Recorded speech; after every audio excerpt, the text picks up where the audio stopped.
चलो हो जाए, कुछ नहीं करना, वो चलते उसमें थोड़े कुछ करना। चलो ठीक है। देखो बेसिक केमिस्ट्री हम लोग शुरू कर रहे हैं आज 12th न्यू बैच का, ठीक है।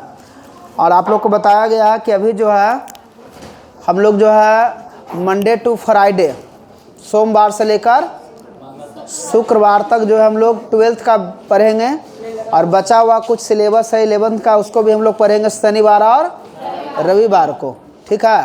तो इससे आप लोग को भाई 12th भी शुरू हो गया, और शेष बचे हुए 11th वाले को भी हम लोग निकालते चलेंगे, ठीक है। कई जगह तो स्टार्ट कर दिया पूरी तरह से, 1 दिसंबर से स्टार्ट किए हुए मसौढ़ी वगैरह कहीं कहीं, है ना। अब बताइए, सोचने वाली बात है, इतना कम समय में वो सिलेबस निकाल पाया होगा? हाँ, इतना कम समय में पूरा 11th का सिलेबस निकला होगा? का तो निकाल, संभव नहीं है, ठीक है। जितना पर, अरे बाबू उधर कैमरा लगा हुआ, उधर पीछे नहीं कर, ध्यान दो, उधर नहीं, संभव ही नहीं है। क्योंकि जितना पढ़ना है बुआ ना, तो बच्चे को अपना ओल जोल करके कि चलो भाई ये हो गया ख़त्म हो गया, लेकिन काम ऐसा करना नहीं है, समझ रहे हैं बात को ना। आपको 11th भी ज़रूरी है, जो बचा हुआ सिलेबस जो है अगर उसको पढ़ाया जाए तो कम से कम फरवरी मार्च तक जाएगा, मार्च के बाद भी जा सकता, पहले कंप्लीट नहीं होता, क्योंकि ढेर सारा पढ़ना है। इतना तिरने के बाद भी अभी बहुत सारा मैथ में कुछ पोर्शन बचा हुआ है, केमिस्ट्री में बचा हुआ है, फिजिक्स बचा हुआ है, ठीक है। लेकिन फिर भी जो है समय को देखते हुए हम लोग शुरू करना, इसलिए क्योंकि 12th जो होता है वो बोर्ड परीक्षा होता, 11th बोर्ड परीक्षा नहीं होता। तो हम लोग को बोर्ड परीक्षा में ज़्यादा नंबर लाना है, इसलिए हम लोग को बोर्ड को सिलेबस पहले स्टार्ट कर दिए हैं, ठीक है। तो ध्यान दीजिएगा, 12th जो है ना, बिहार बोर्ड के बच्चों के लिए खास आज का क्लास जो हम लोग जो है ना, आज केमिस्ट्री का बेसिक पढ़ने वाले हैं, ठीक है। जो कि आपका 12th बोर्ड में पूछता है, क्वेश्चन देखने के लिए मिलेगा यहाँ से, ठीक है। आप लोग पढ़े थे मोल के बारे में, किसके बारे में पढ़े थे? तो मोल को हम लोग बोलते थे MOLE, है ना, कहते थे, बताइए। ये मोल था, और याद रखना है, ठीक है, मोल के बारे में कि मोल जो क्या होता था, 1 मोल बराबर कितना लेते थे जी, है ना। तो 1 मोल का जो वैल्यू होता था, 1 मोल का जो वैल्यू होता था वो मान था 6.022 गुना 10 के घात 23 था, ठीक है। या तो लिखा रहेगा कहीं कहीं, ध्यान दीजिएगा, 6.023 भी दे देगा गुना 10 के घात 23। इसको कहते हैं हम लोग 1 मोल। क्या कहते हैं? 1 मोल, पता था ना। तो ये याद रखना है कि 1 मोल का मान कितना होता, तो याद रखना कितना होता, 6.022 गुना 10 के घात 23। इसको हम लोग क्या कहते हैं? 1 मोल कहते हैं। क्या कहते हैं? और मोल जो होता है वो पदार्थ के सतमा एसआई मात्रक होता, पढ़े हैं ना। ये जो है पदार्थ के, याद रखिएगा, पदार्थ के मात्रा का, है ना, 7th एसआई क्या है?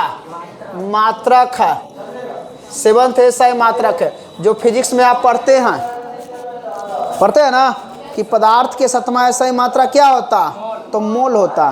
क्या होता? मोल। पदार्थ के सतमा एसआई मात्रक मोल है, ठीक है। और 1 मोल का जो वैल्यू होता है, मान जो होता वो 6.022 गुना कितना होता, 10 के घात 23 होता है। या कहीं लिखा रहेगा 2 या 2-3 से घबराने की बात नहीं है जी, 6.023 गुना 10 के घात 23 भी होता, खुदा है ना। और इसको हम लोग कहते हैं, पता है ना, इसको कहते हैं एक स्थिरांक संख्या है। स्थिरांक या नियतांक भी बोलेंगे हम लोग।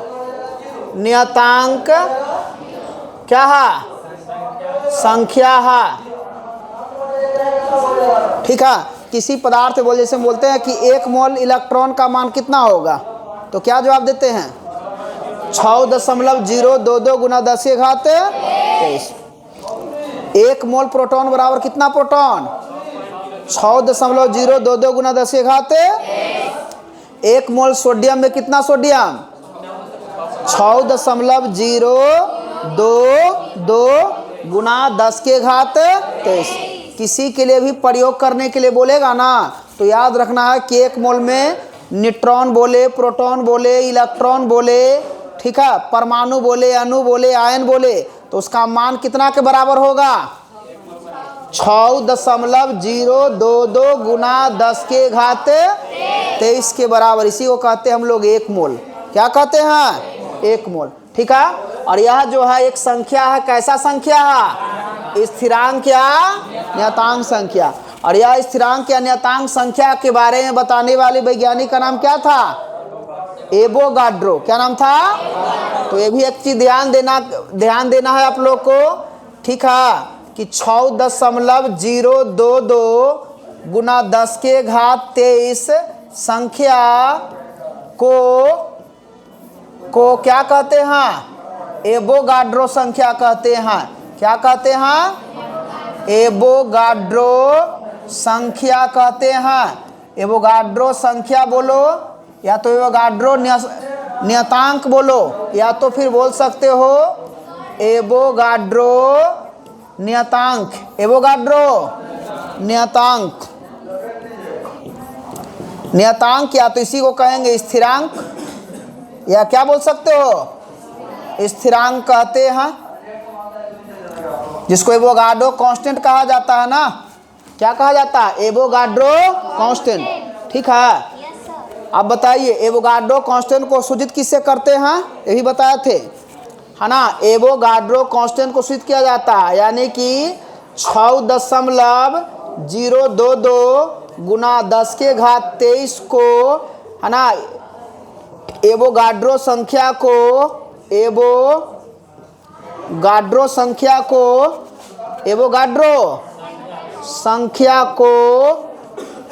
Na से व्यक्त करते हैं। Na एवोगाड्रो नंबर करते हैं ना, या कहीं कहीं लिखा रहेगा No से क्या करते हैं सूचित करते हैं। यहाँ से क्वेश्चन बहुत बार परीक्षा में पूछा है, सूचित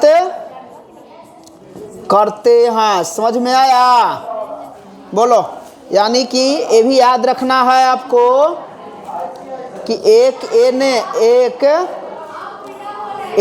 Na का वैल्यू कितना तो 6.022 गुना 10 के घात 23 होता। समझ में आया बोलो।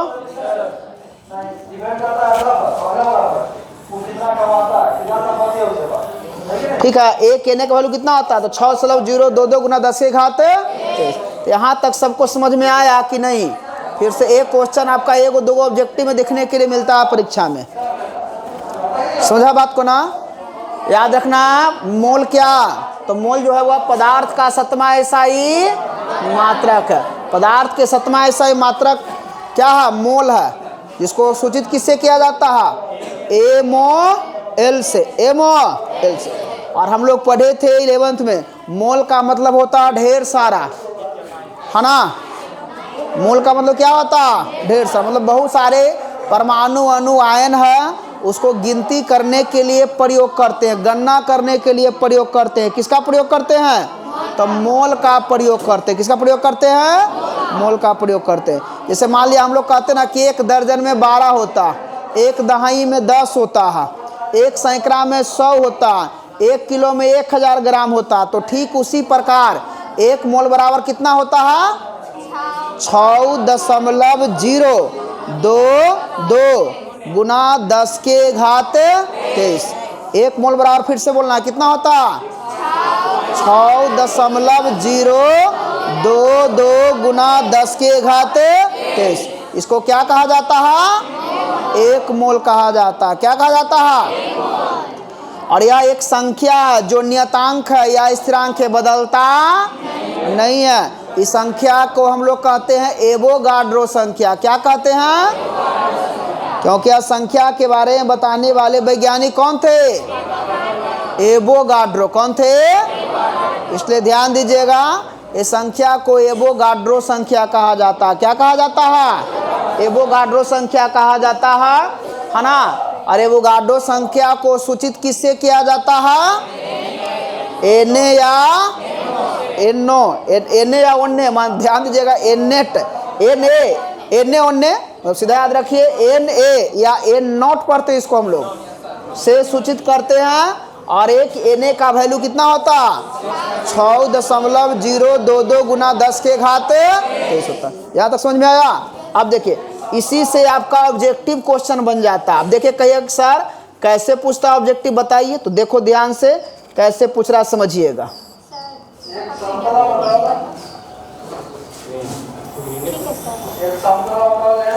देखिए क्वेश्चन आपका यहाँ से देता है, कई बार पूछा हुआ।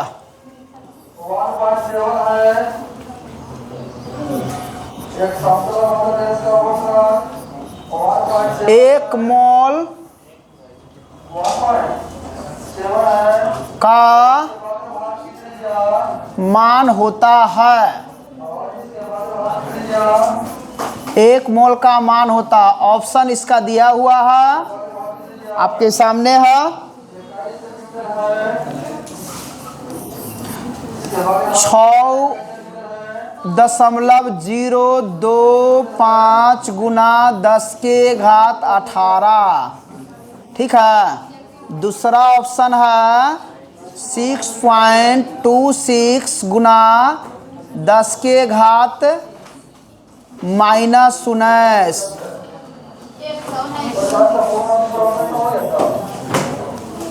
दस के घात माइनस। तीसरा ऑप्शन है 6.022 गुना 10 के घात 24।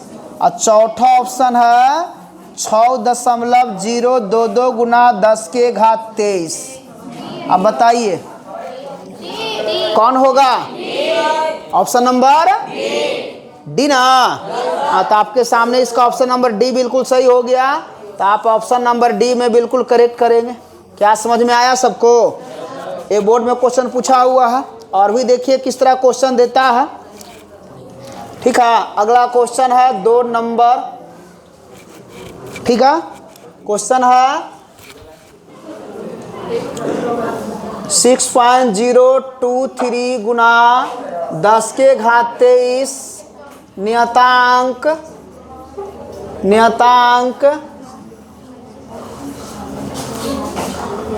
संख्या को कहते हैं। नियतांक संख्या को कहते हैं। संख्या को कहते हैं। अब देखिएगा, आपका ऑप्शन इस पर दे देगा, बोल देगा आपको।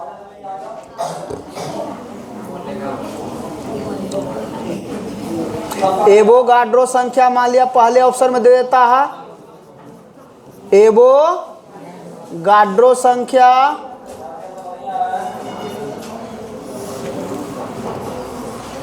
दूसरा ऑप्शन में दे देता है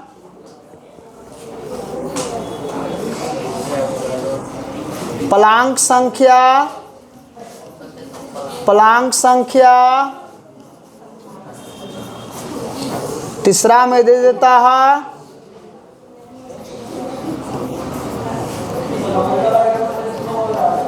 डी ब्रोगली संख्या। चौथा में दे देता है आपको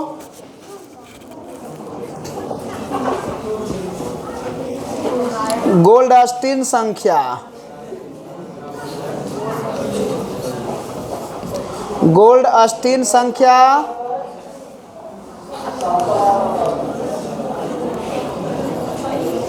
गोल्डस्टीन संख्या देता। बताइएगा कौन होगा ये? ऑप्शन नंबर है ना। तो बताइए कितना एजी इस तरह से क्वेश्चन आपको दिखने के लिए मिलेगा। तो समझ में आया? बताइए, समझ में आया ना? तो इसी टाइप का क्वेश्चन देखने के लिए मिलेगा बोर्ड में, एकदम आसान तरीके से पूछेगा। तो सभी लोग समझ गए यहाँ तक? तो इसको नोट कीजिएगा ना पहले। हाँ, तो पहले नोट कीजिए इसको, एक एक करके पढ़िए इसको पहले बढ़िया से। हाँ, पहले यहाँ तक उतारिए। अच्छा, ठीक।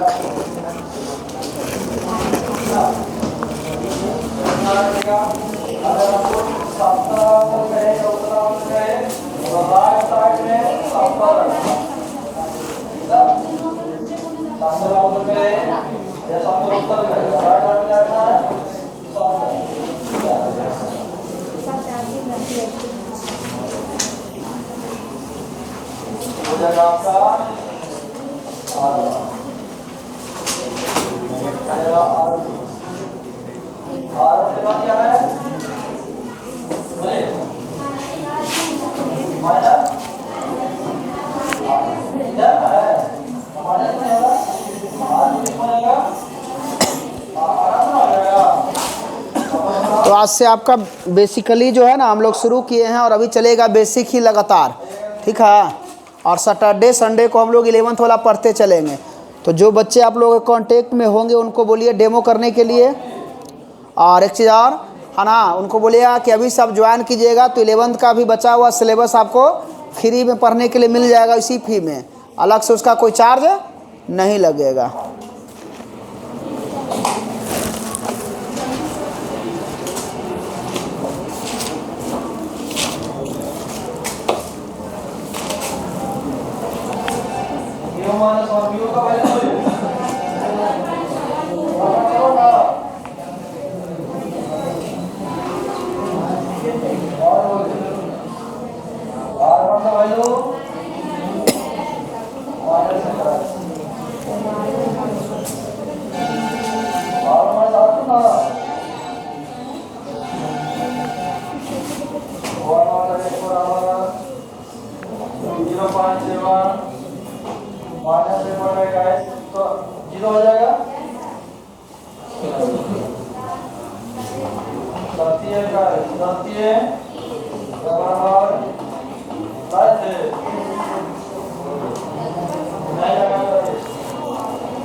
चलो देखो, आगे याद रखेगा, एक दो क्वेश्चन और देखो इस पर।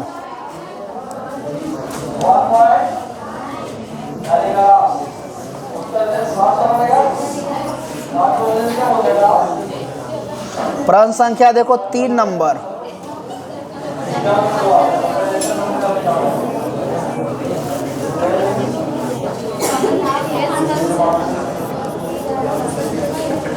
देखो ऐसे क्वेश्चन पूछा हुआ, ध्यान दो। एक n डॉट डॉट डॉट, इसका ऑप्शन दे दिया है, मतलब एक n का मान कितना होता है, समझ में आया? इसका वैल्यू दे दिया है, देखो। तो देखो इसका वैल्यू 1.67 गुना 10 के घात -19 है।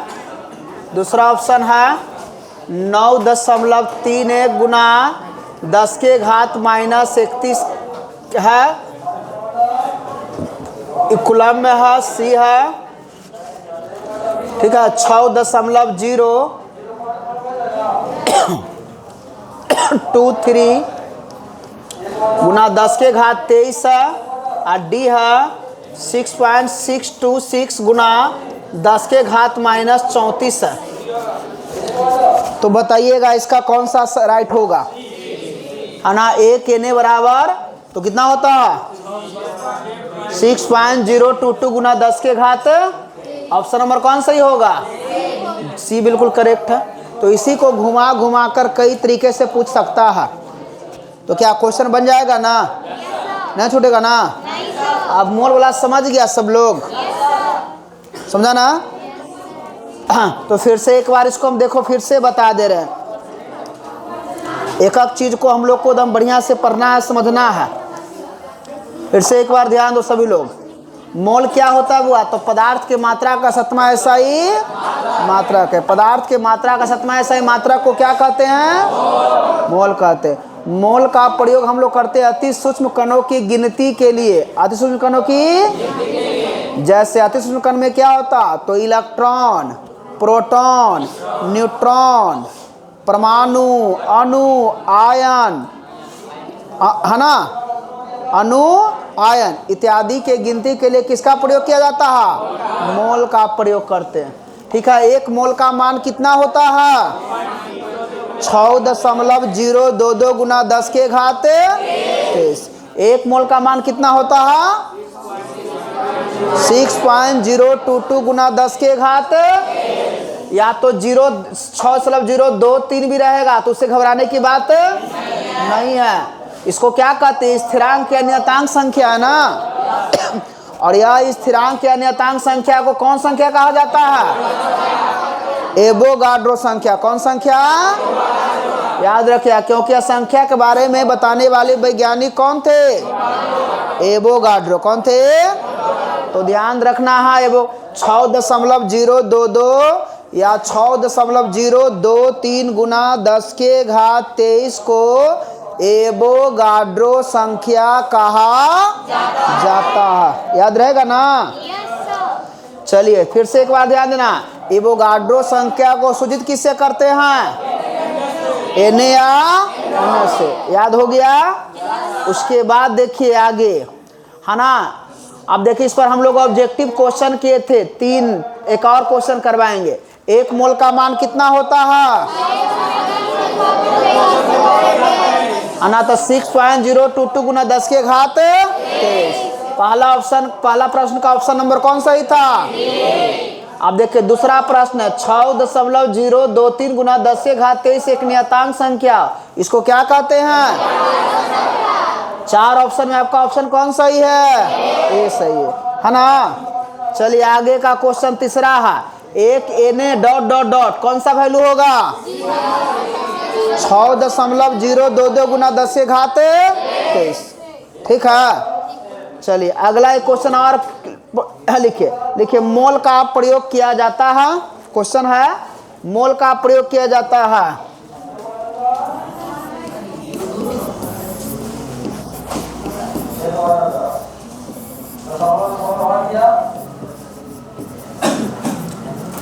मोल का प्रयोग किया जाता है। अब मोल का प्रयोग किसमें करते हैं? तो पहला ऑप्शन लिखिए, एक ना, अति सूक्ष्म कणों की गिनती के लिए। अति सूक्ष्म कणों की गिनती के लिए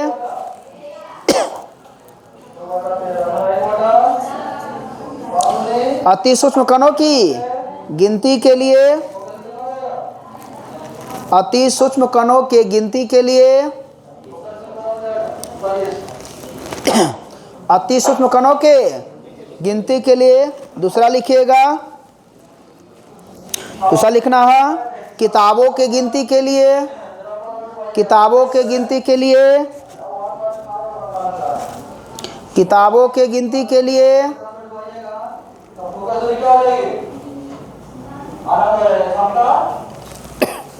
किताबों के गिनती के लिए। उसके बाद लिखना है तीसरा नंबर में, पहला लिख लिया ना, अति सूक्ष्म कणों की गिनती। अति सूक्ष्म कण, अति सूक्ष्म कणों के गिनती।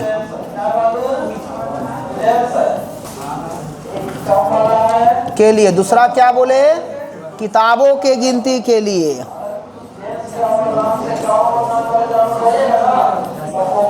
किताबों के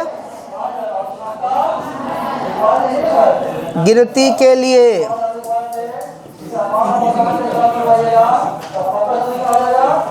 उसके बाद लिखिए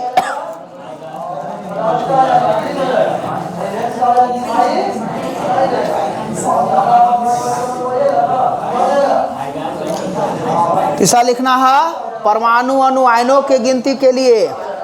तीसरा लिखिए परमाणु अणु आयनों, परमाणु अणु आयनों के गिनती के लिए परमाणु अणु आयनों परमाणु अणु आयनों के गिनती के लिए, और डी लिखिएगा ए एवं सी दोनों। तो कौन सा ऑप्शन होगा जी, बताइएगा। ऑप्शन आपका ए होगा कि बी होगा कि सी होगा कि डी होगा। ध्यान दीजिए, कह रहा है अतिसूक्ष्म कणों की गिनती के लिए तो हम लोग करते ही हैं, है ना। परमाणु अणु आयनों की गिनती के लिए भी करते हैं। तो ऑप्शन नंबर एक, किताबों गिनती के लिए मोल का प्रयोग नहीं करते हैं। किताब हम लोग सैकड़ा, 1000, 2000 इसमें गिन लेंगे, ठीक है। तो इसके लिए ऑप्शन कौन हो जाएगा right, option number D correct होगा। तो समझ में आया, बताइए किसी को दिक्कत नहीं। तो ये भी क्वेश्चन को आप नोट कीजिए, जल्दी से कर लिए, अब समझ में आ गया। अब देखिए आगे बढ़े। अच्छा, मोल निकालने के लिए भी एक फार्मूला, उसका भी उपयोग होगा आगे चलकर आपको क्लास में, ठीक है। मोल जो निकालना होता है उसको हम लोग व्यक्त कैसे करते हैं, एन से करते हैं ना। बताइए किससे करते हैं जी, एन से। और एन निकालते कैसे हैं, तो डब्लू बटा एम, बताए थे, डब्लू बटा एम ऐसे निकलता है ना। और एन बराबर डब्लू बटा एम। डब्लू को क्या कहते हैं बताइए, डब्लू कहते हैं वेट,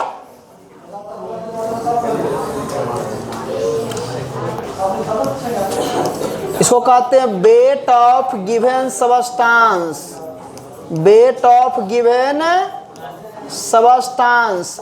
जो भी पदार्थ दिया रहेगा उसका वेट होगा, वेट ऑफ गिवन। वेट मतलब क्या, द्रव्यमान। अरे वेट मतलब द्रव्यमान होता है ना, वजन, भार भी बोल सकते हो इसको। मास मतलब ऐसे देखो, वेट या मास भी बोलो चलेगा। मास तो एक अलग होता है, मास का द्रव्यमान अलग होता है, वेट अलग होता है। फिजिक्स में हम लोग अलग अलग दोनों के लेते हैं, ठीक है। लेकिन ऐसे द्रव्यमान या भार लगभग मिलता जुलता ही है, ठीक है। तो वेट ऑफ गिवन सबस्टांस। और एम का मतलब होता है मॉलिक्यूलर मास। एम का मतलब क्या होता है, मॉलिक्यूलर मास। इसको हम लोग बोलते हैं molecular mass of given substance, given substance. इसका मतलब होता है मॉलिक्यूलर मास, ये ना होता है जी। तो हम लोग मोल निकालते थे कैसे बुआ, तो ये निकालना होता था तो हम लोग उपयोग करते थे पदार्थ का दिया गया द्रव्यमान, दिया गया द्रव्यमान, और बटा होता था पदार्थ का आणविक द्रव्यमान। याद है 11th में पढ़े थे आप लोग, पदार्थ का दिया गया द्रव्यमान बटा पदार्थ का आणविक या परमाणु द्रव्यमान भी प्रयोग करते थे, परमाणु द्रव्यमान भी प्रयोग करते थे। करते कि नहीं करते थे, बोलो जल्दी से, जल्दी से बोलिए, करते थे ना। पदार्थ का दिया गया द्रव्यमान बटा पदार्थ का आणविक द्रव्यमान प्रयोग करते थे ना जी। तो समझिएगा, जैसे क्वेश्चन इस पे भी रहेगा, एक क्वेश्चन हम लोग करवाते हैं, फिर ऑब्जेक्टिव भी करवाएंगे। जैसे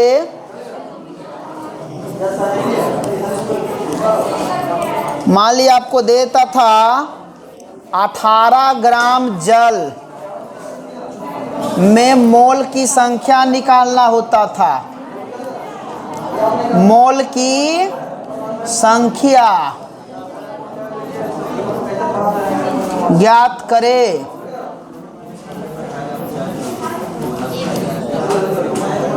बताइएगा, इस तरह का क्वेश्चन पढ़े थे, याद है। 18 ग्राम जल में मोल की संख्या, तो कैसे निकालते थे बताइए। मोल निकालने का फॉर्मूला होता था क्या, बोलिए जल्दी सभी लोग, n बराबर W बटा M होता था, यही ना। इसका W जो है दिया हुआ कितना कितना है 18 ऊपर लिख देते थे हम लोग, और M इसको निकालते थे। तो M निकालने के लिए हम लोग पढ़े थे H2O का M निकालना है। M मतलब मोलर मास या मॉलिक्यूलर मास है ना। तो इसका मॉलिक्यूलर मास निकालिए,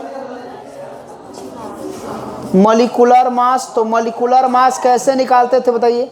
2 हाइड्रोजन के गो ना, तो 2 गुना हाइड्रोजन की संख्या 2 गो, और हाइड्रोजन का द्रव्यमान होता था, ऐसे याद रखना, हाइड्रोजन का द्रव्यमान होता कितना 1.008 होता है, 1.008। लेकिन हम लोग हल करने के लिए कितना लेते हैं?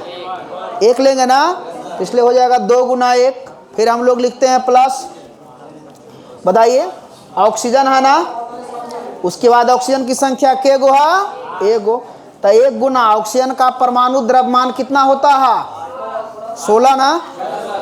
ऑक्सीजन का परमाणु संख्या 8 और द्रव्यमान कितना 16, यही ना होता है। तो द्रव्यमान होता है 16, तो यहाँ लग दीजिए 16। अब गुना कर दीजिए तो ये हो जाएगा 2 और प्लस कितना 16 2 कितना होगा 18, आया ना 18। ये भी ग्राम में ले लेते हैं, तो यहाँ 18 ग्राम हो जाएगा, दोनों कट जाएगा ना, 18 को 18 से भाग देंगे कट जाएगा, कितना आएगा 1 मोल आएगा। अब बताइए इसका आंसर क्या हो गया? 1 मोल हो गया ना। अब इसी को ऑब्जेक्टिव में दे देगा और ऑप्शन दे देगा आपको, ठीक है, ऐसे दे देगा। इस समझ में आया सभी को ना? अब देखिए इसी क्वेश्चन का ऑब्जेक्टिव देगा कैसे, समझिएगा, ठीक है। से मान लिया जाए, बोलता है 18 ग्राम H2O में कितने मोल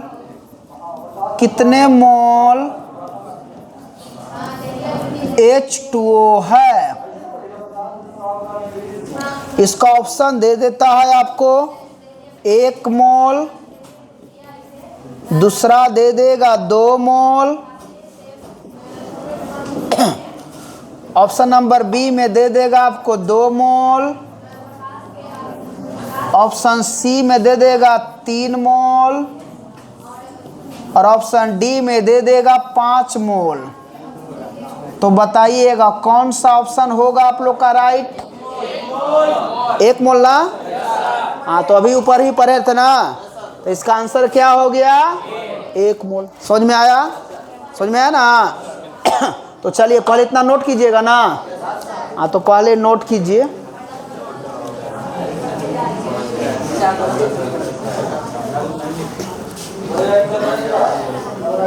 यहीं से है ना, दिख रहा है ना सबको?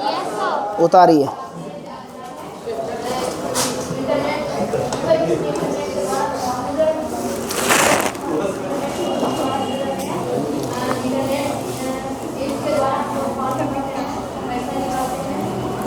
एकदम हम लोग देखिए, जो बच्चा 11th न भी पढ़ा था ना थोड़ा बहुत, उसको भी यहाँ बेसिक चीज़ें क्लियर हो जाएगा, घबराने की बातें नहीं है। हम लोग एकदम बेसिक लेवल से लेकर चलेंगे आपका सिलेबस।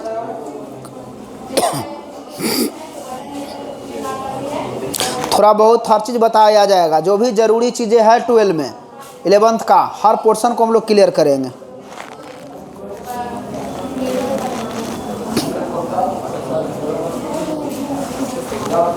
राकेशवा 4-5 दिन से एबसेंट है रे, नानी घर गए है। हाँ, वो नानी घर कुछ कर जाए बार बार, नानी उसका मर गए है। तो ठंडा में नानी चल दी है ना। बोलना है कि जलेबियाँ लेते हैं ना।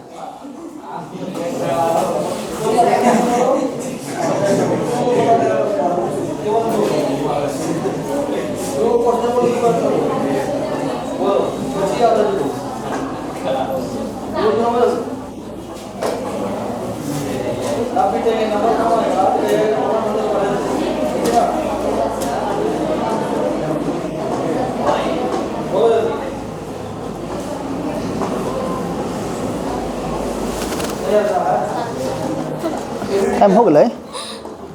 अच्छा ठीक है, 5-10 मिनट रुको।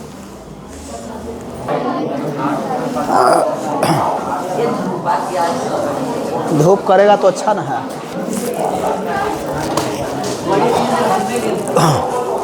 देखो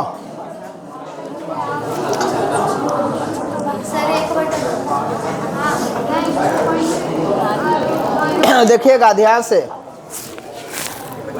18 ग्राम ग्लूकोज दिया है। चला क्वेश्चन है 18 ग्राम ग्लूकोज का फॉर्मूला क्या होता है? C6H12O6। याद रखना, ग्लूकोज का फॉर्मूला C6H12 और चीनी बोलेगा तो C12H22O11। याद रखिएगा, चीनी का सूत्र देखिए, याद रखना, ग्लूकोज बोलेगा ना, ये सब तो एकदम बिल्कुल बढ़िया से याद रखना होगा आपको। C6H12 एक ग्लूकोज का फार्मूला होता है, ठीक है। और सुक्रोज चीनी को कहते हैं, इसका फार्मूला होगा C12H22O11। याद रखिएगा, ठीक है। ग्लूकोज का C6H12O6 और सुक्रोज का C12H22O11। सेलुलोज का भी इतने होता है। सेलुलोज का भी सूत्र C6H12O6 ही होता है। फ्रक्टोज का भी C6H12O6 ही होता है। तो वो हम लोग को आगे पढ़ना है, घबराने की बात नहीं है। तो ग्लूकोज याद रखिए, आपको याद रखना, यूरिया का बोलेगा। हाँ, यूरिया खाद जो होता है ना, यूरिया का फार्मूला बोलेगा तो याद रखिएगा NH2CO। याद रखना, यूरिया का फार्मूला क्या होता है? NH2CO यूरिया का फार्मूला NH2CO याद रहेगा ना। चलिए, उसके बाद याद रखिए, सल्फ्यूरिक अम्ल का फार्मूला भी आपको याद रखना है। सल्फ्यूरिक अम्ल का फार्मूला क्या होता है? H2SO4। याद रखिएगा, H2SO4 किसका फार्मूला होता है? सल्फ्यूरिक अम्ल का, ठीक है। नाइट्रिक अम्ल का भी याद रखिएगा। नाइट्रिक अम्ल का क्या होता है? HNO3। याद रखना, HNO3 नाइट्रिक अम्ल का हो गया। नाइट्रिक अम्ल का। हाइड्रोक्लोरिक अम्ल का भी याद रखना है। हाइड्रोक्लोरिक अम्ल,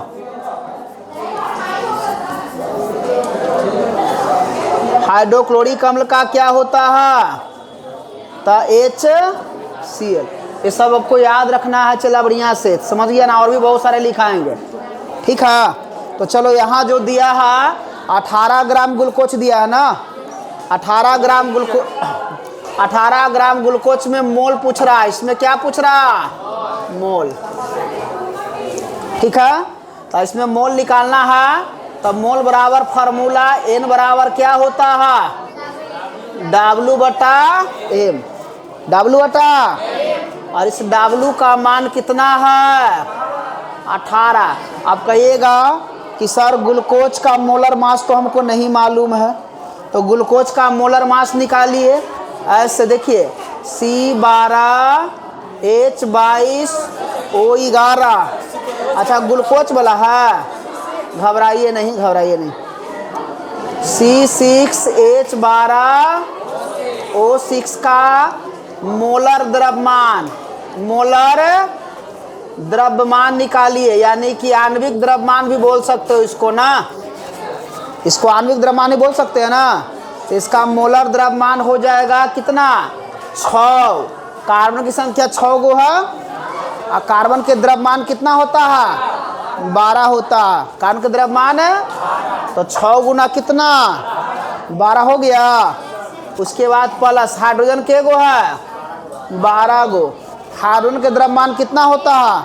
1 ना, तब 12 गुना क्या करना है? 1 प्लस। समझ में आ रहा है ना सबको जी? कोई दिक्कत नहीं ना?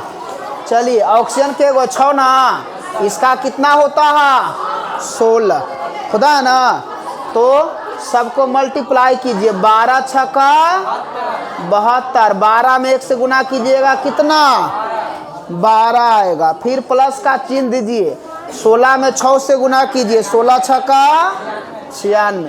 समझ में आ रहा, चला समझ में आ रहा तुमको, आ रहा ना, पूछना है कोई दिक्कत नहीं है। अब सबको जोड़ दीजिए, 6 2 8 2 कितना 10 के 0, बाकी हाथ में 1 बचेगा ना। अब 9 1 10, 10 1 11 7 18, कितना आ गया 180 ग्राम आ गया। अब यहाँ पर कितना रख सकते हो, अब कट जाएगा 10 मरतबे ना, यानी 1 बटा कितना 10, और 1 बटा 10 का मतलब हो गया 0.1 मोल, 0.1 मोल। समझ में आया। हाँ तो इसको उतारिए और फिर इस पर ऑब्जेक्टिव इसी तरह दे देगा। जो बच्चे बना लिए हैं ठीक है, जो बच्चे नहीं बनाए जल्दी से उतार लीजिए। हाँ छुट्टी देंगे।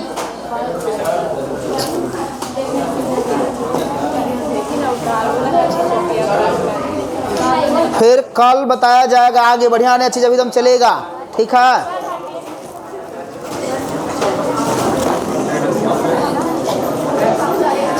सारा चीज लिख लीजिए जो बताया गया, छोड़ना नहीं है, सब जरूरी चीज है। और सब लोग जो है ध्यान दीजिए, अलग से कॉपी बना लीजिए, 12th का न्यू कॉपी ले लीजिए, मोटा मोटा कॉपी रखिए, बढ़िया बढ़िया, ठीक है। हाँ स्पायरल कॉपी आता है ना, स्पायरल कॉपी ले लीजिए, मोटा मोटा बढ़िया से नोट्स बढ़िया से बनाइए, ठीक है। और 12th का एक अलग कॉपी बना लीजिए, सब विषय के, फिजिक्स के, केमिस्ट्री के, बायोलॉजी के, मैथ के, हिंदी के और अंग्रेजी के। क्यों कॉपी लेना पड़ेगा 6-7 गो कॉपी ले लीजिए, एगो रफ लिख ले लीजिएगा, अपना लिखने के लिए होगा तो 7 गो कॉपी ले लीजिए, बढ़िया बढ़िया मोटा मोटा एकदम, है ना। और उसी में बढ़िया से नोट्स बनाइए, आपको काम देगा। सुन लिया ना, सुन लिया सभी लोग। चलिए ठीक है। और सब लोग को ये जानकारी दे दीजिए, वीडियो के माध्यम से भी जानकारी मिल रहा है सब बच्चों को, और आप लोग को भी जानकारी दे देना है कि बैचेज जो है 12th का हम लोगों को बेसिक अभी स्टार्ट हो गया है ना। और इस वीडियो को मेरा फेसबुक पर और इंस्टा पे डाला जाएगा। आज जो वीडियो बन रहा है इसको कहाँ डाला जाएगा, फेसबुक पर, इंस्टा पर और यूट्यूब चैनल पर, ठीक है। सही बच्चों को करना क्या, हमारे Facebook new sky coaching centre से बना हुआ और मेरे नाम से भी बना हुआ, उसको सभी लोग थोड़ा जल्दी से शेयर मार दीजिएगा। सारे बच्चे लोग फेसबुक पर जाके सर्च मारना है ना, रणधीर कुमार राठौर के नाम से फेसबुक बना हुआ है, रणधीर कुमार, और उसी के नाम से इंस्टा भी बना हुआ। और कोचिंग का नाम भी सर्च कीजिएगा तो कोचिंग का नाम से कौन कौन बच्चे जो है हमारे सोशल साइट से नहीं जुड़े हुए हैं, लगभग जुड़े हुए हैं, नहीं जुड़े, तो जो बच्चे नहीं जुड़े हुए हैं सोशल साइट से वो जुड़ जाइए, और थोड़ा सा सब मिलकर शेयर कर दीजिएगा। और एक चीज़ और, हाँ, और यही सब आजकल जो जानकारियाँ हम लोग को फ़ोन के माध्यम से फेसबुक, इंस्टा और यूट्यूब से मिल रहा है, उसी को सोशल साइट कहते हैं। सामाजिक इधर उधर की जानकारी सब कुछ मिल रहा है बैठे बैठे, समझ में आ गया ना। तो आप लोग को थोड़ा सा इसको शेयर कर दीजिएगा तेज़ी से, और यूट्यूब पे भी डाला हुआ रहेगा, आप लोग का प्रयास होना चाहिए, कर देना है ना सभी को, ठीक है। तेज़ी से इसको वायरल कीजिए दम, ये सारे बच्चे जान जाए, अटेंडेंस बनेगा तब ना, 2 मिनट बर्दाश्त कीजिए। और समय से आप लोग आ जाइएगा, यही क्लासरूम है, आप आराम से बैठ जाइएगा।